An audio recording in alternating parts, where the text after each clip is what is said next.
little boxing video. I want to talk about a little interesting question which I saw. Who is greater all time, Canelo Alvarez or Vasily Lomachenko? Both excellent fighters. Now, this is interesting. Because right now, at this moment, if you ask that question, I think most people would say Canelo Alvarez is the greater fighter of all time. However, if you went back 3, 4, 5 years ago, most people would probably say Lomachenko. Lomachenko was ranked higher on the pound-for-pound list. Canelo had not fully gotten at his peak yet, and Lomachenko was better than he is now. So Lomachenko kind of went down, Canelo kind of went up, and now, in maybe the last year or two, he's kind of gone down a little bit. But this makes it interesting now. For me, both are excellent fighters. I think that both fighters have a possible chance of ending this era as the best fighter of this era. When I say that, I mean from 2015 to 2025. I'd say from 2005 to 2015, Floyd Mayweather was the best fighter of that era. From 95 to 2005, I'd say Roy Jones Jr. was the best of that era. So on and so on. I think from, 85 to 95, probably Pernell Whitaker. From 75 to 85, Sugar Ray Leonard. Whatever, we're not going to keep doing this, but you get the point. I would say a 10, 12-year period. So really from like 15 to 25, I'm looking at like, Vasily Lomachenko, Canelo, Terrence Crawford, Usyk, Roman Gonzalez, those kind of people. Like, Inoue, we could even throw in there as one of the greats. All these guys, Errol Spence, Triple G, so on and so on. I think Canelo has a lot more depth in his resume than Lomachenko. Canelo was on the pound-for-pound list as early as 2011 or 12. Lomachenko wasn't even in the sport yet until like 2013, 14. And Canelo's still racking up good wins. Lomachenko, who I did think beat Haney, but he was kind of like inactive for like a little bit. Like, he had one fight last year with Jermaine Ortiz. Okay, whatever. He had some good wins in 2021, Nakatani and Comey. But then he had gotten injured after like 2018 era, right? So he started missing time, fighting once a year, while Canelo was going strong, like fighting champ after champ after champ after champ. So it does make it interesting. I think the main difference between Vasily Lomachenko and Canelo Alvarez, though, is that in all of the close fights in Canelo's career, he got the benefit of the doubt. Whereas in all of the close fights in Vasily Lomachenko's career, he did not get the benefit of the doubt. When Canelo fought versus Lara, they gave him the win. It was very tight. When Canelo fought versus Triple G both times, they gave him the win they gave him a draw where most people thought he lost, and they gave him a win the second time where it could have been a loss, draw, or a win. But the point is, in all three of these fights, he got the benefit of the doubt. Would Canelo be looked at as greater than Vasily Lomachenko if he had 5 losses? Now, we go the other way. Lomachenko, where he fought Salido, you could have had a draw. I don't think it would be unreasonable. And if that was in Canelo's situation, and he had Canelo's fortune, he'd probably get a draw in that situation. Versus Teofimo Lopez, maybe you could have even like stretched it out to being a draw. If you were trying to be super generous to Lomachenko, you could have stretched it out. There's no way he won the fight, like, don't get me wrong. But maybe you could have got him a draw. But I think the loss was the correct decision. And versus Devin Haney, I thought he won, and most people thought he won. So he could have got the W there, and he didn't. So for me, I think that is the real key difference. What if Lomachenko got the undisputed title versus Haney and was 18-2, and Canelo was maybe, had 4 or 5 losses. Now, I know Canelo has a lot more fights. He's been a lot more good fighters. He has a lot more depth in his resume. I'll give him that. But Lomachenko has fought top fighter after top fighter pretty much from 126 to 130, 135. And Lomachenko, unfortunately, some of the other top fighters have ducked him, in my opinion. I thought Leo Santa Cruz ducked him at 126.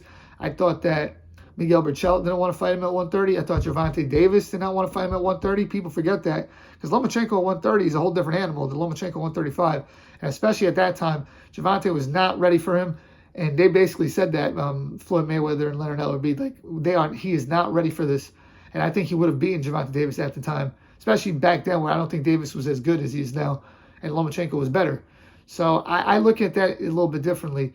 Canelo is a beast. Canelo's great.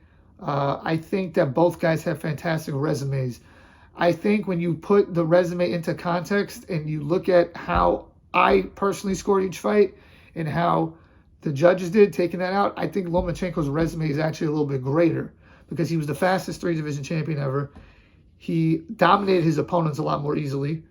And yes, he lost to Teofimo Lopez and Salido, but his losses were very tight. And yes, I understand that Canelo, he lost to Floyd Mayweather and Dimitri Bivol. And even if you want to say Triple G or Lara, Floyd Mayweather is better than every single opponent that Vasily Lomachenko fought, no doubt. Dimitri Bivol, I think, is probably a better fighter than Teofimo Lopez. Triple G is a better fighter than Teofimo Lopez.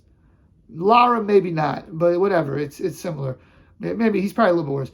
But even with that being said, I don't think Canelo has dominated the likes of someone like Gary Russell or Nicholas Walters or Linares.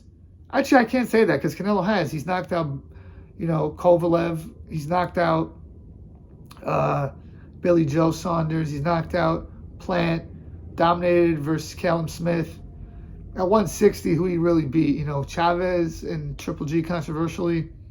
154, he beat Cotto. Cotto was on the sly. I think when you look at Canelo's victories, they're not as impressive, in scope.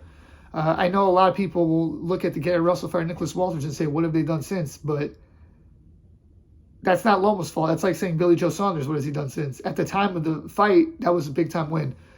When we get into the resume, I think Vasily Lomachenko's resume is actually a little bit better. When we get into the skill set, this is where it gets interesting. I think that Canelo has more power. I'm going relative weight to weight here. So, you got to go pound for pound in a sense. I think Canelo has the better power. I think Canelo has the better defense. I think Canelo has the better chin, although Lomachenko has a very good chin and defense. I think that Canelo's the better body puncher. I think Lomachenko has more speed in hand and foot. I think that Lomachenko's the better counterpuncher. I mean, I'm not counterpuncher. I'm combination puncher. I think Lomachenko's better on the inside. I think that Lomachenko has the superior gas tank. I think that it is very similar. They have different stuff that they bring to the table, but Lomachenko, to me, showed a higher level of dominance than Canelo ever did. So I think Lomachenko is the greater fighter than Canelo historically. I don't think he'll be considered greater because of the official results. But to be completely honest, though, I think that when we look back at this era, most likely we are going to say what Max Kellerman just said, years ago. When we look back at this era, I think people are going to say that Terence Crawford was the best fighter of this era. Not Lomachenko, not Errol. Not Lomachenko, not Canelo. Now, if he beats Errol, I think it's a lock. Usyk's making a case. He has to beat Fury, but even that, I don't think so. I don't think Inoue would be considered better either, even if he beat Fulton. I think from a talent standpoint, Terence Crawford probably is the best of the last 10 years. But from a resume standpoint, he hasn't gotten the opportunity to fight the big names. So if he beat Errol Spence, then yes. But the point is, between Lomachenko and Canelo, there was a point in time where Lomachenko, I remember he said that he wanted to be considered the best fighter of this era. And I don't think that's going to happen, unfortunately. But there was a point in time where I thought he was better than Crawford. I can't lie. But in retrospect, maybe not. There was a point in time where I thought Canelo would be considered the best fighter of this era. But in retrospect, I'm like, maybe not. So it is interesting to see how these things play out. But I like these guys. They're challenging themselves and they're making themselves great in the sport of boxing. Also, another just additional, nugget is Canelo did fail a drug test. I don't know if other fighters have in the past too, but if that's something that, you are anti, then I guess that could factor in. But that's not really even playing into what I was saying before. But I think Lomachenko is a little bit of a greater fighter historically. When you look at everything and you contextualize everything, please let me know what you guys think. Who's greater historically, Canelo Alvarez or Vasily Lomachenko? Please like, share, comment, subscribe. Peace.